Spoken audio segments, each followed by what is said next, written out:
Apa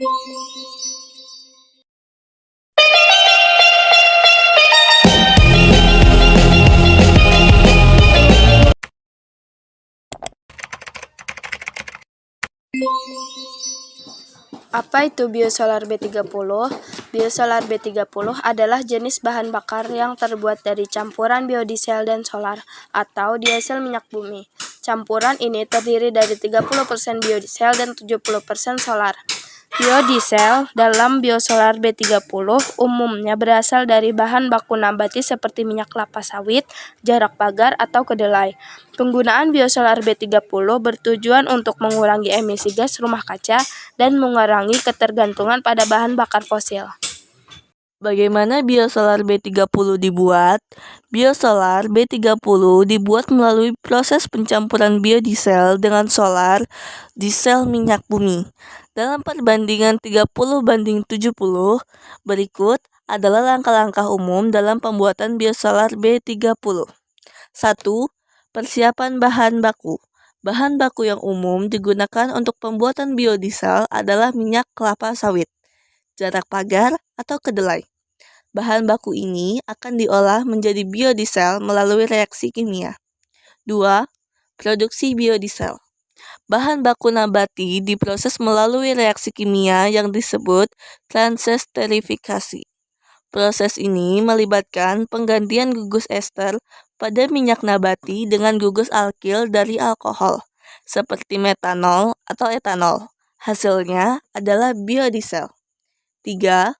Pencampuran biodiesel dan solar. Setelah biodiesel diproduksi, langkah selanjutnya adalah mencampurkannya dengan solar dalam perbandingan 30:70. Pencampuran ini dilakukan secara mekanis untuk memastikan biodiesel dan solar tercampur secara merata. 4. Pengujian kualitas. Sebelum digunakan, biosolar B30 harus melalui pengujian kualitas untuk memastikan bahwa campuran ini memenuhi standar yang ditetapkan. Pengujian ini meliputi parameter seperti viskositas, titik nyala, kandungan air, dan kandungan sulfur. Setelah proses di atas selesai, biosolar B30 siap digunakan sebagai bahan bakar alternatif yang ramah lingkungan dan dapat mengurangi emisi gas rumah kaca. Bagaimana perbandingan dengan sumber energi non-bio? Perbandingan dengan sumber energi non-bio adalah bahwa biosolar B30 merupakan campuran antara biodiesel yang berasal dari bahan baku nabati dan solar, atau diesel minyak bumi. Sementara itu, sumber energi non-bio seperti solar murni atau diesel minyak bumi tidak melibatkan penggunaan bahan baku nabati dalam produksinya. Keuntungan utama dari biosolar B30 adalah bahwa ia merupakan bahan bakar alternatif yang lebih ramah lingkungan daripada solar murni atau diesel minyak bumi. Hal ini karena biodiesel yang terkandung dalam campuran ini diproduksi dari bahan baku nabati yang dapat diperbarui, sehingga mengurangi ketergantungan pada sumber daya fosil. Selain itu, penggunaan biodiesel juga dapat mengurangi emisi gas rumah kaca.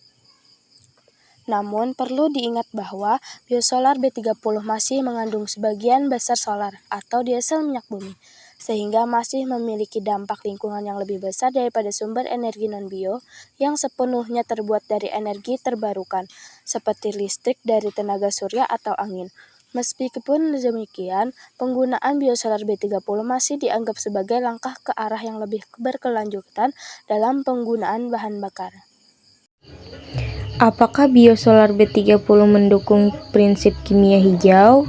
Ya, biosolar B30 mendukung prinsip kimia hijau karena menggunakan biodiesel yang diproduksikan dari bahan baku nabati yang dapat diperbarui. Prinsip kimia hijau bertujuan untuk mengurangi dampak negatif industri kimia terhadap lingkungan dan kesehatan manusia dengan mempromosikan penggunaan bahan baku yang ramah lingkungan, proses produksi yang efisien, dan pengurangan limbah dan polutan dengan menggunakan biodiesel dan campurannya. Biosolar B30 membantu mengurangi ketergantungan pada sumber daya fosil dan mengurangi emisi gas rumah kaca, sehingga mendukung prinsip-prinsip kimia hijau.